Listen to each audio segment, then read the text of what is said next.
You know that feeling, right? You understand English perfectly well. Mm-hmm. You know the grammar. You've learned tons of words. But then the moment comes to actually speak.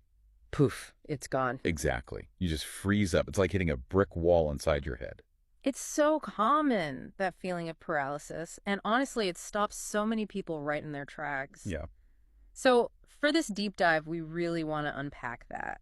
We're looking at recent insights, digging into the why behind this block, Okay. and crucially, giving you some clear, actionable things you can do, like starting today. All right, let's get into it. The first barrier, the really big one, I think we all know it. It's fear. Oh, absolutely. That little voice inside. Yeah. What if I mess up? What if I sound stupid? Are they going to laugh? Yeah. Yeah. That's loud. And the sources we looked at, they dig into this. It's not just simple shyness. Sometimes it's this thing called the spotlight effect. Spotlight effect. Yeah, where you kind of overestimate how much others are actually noticing your mistakes. You feel like everyone's focused on your slip up. But they're probably not. Usually not nearly as much as you think. But here's the key insight, the really important bit.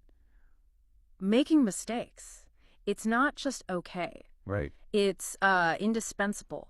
You have to make them to learn. Think about it. Nobody gets fluent without sounding, well, wrong quite a bit first. That's a great way to put it. Got to speak wrong to speak right. Precisely. It reframes the whole thing. Okay, so mindset is huge. Mm.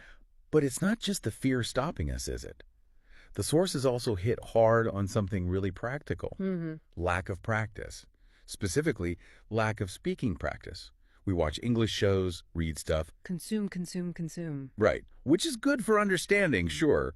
But we don't actually, produce the language. It's like that bicycle analogy you mentioned earlier. Exactly. You can read the manual cover to cover, watch videos of people cycling. You know all the physics. But until you actually get on the bike and wobble around a bit. You're not learning to ride. Same with speaking. You absolutely have to do it.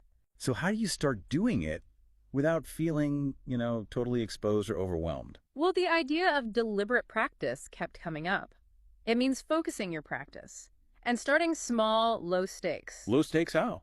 Like, just talking to yourself or using a mirror. Seriously, say simple sentences out loud every day. Like what? Basic stuff.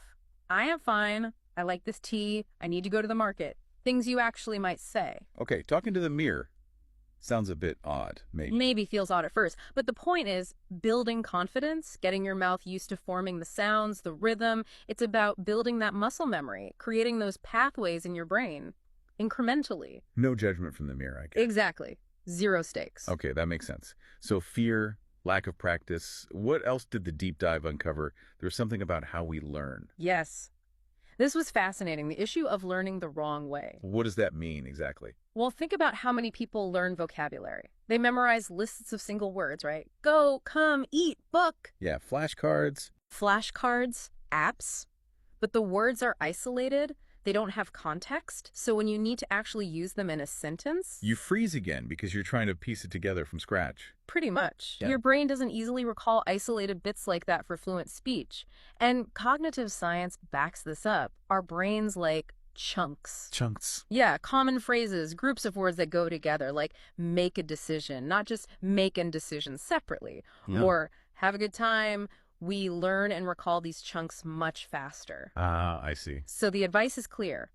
Stop just memorizing single words. Learn full sentences. Like instead of just go, learn I want to go home. Because that's how you'll actually use it. Exactly. It makes the language stickier, more usable. It prepares you for real conversations, stringing thoughts together.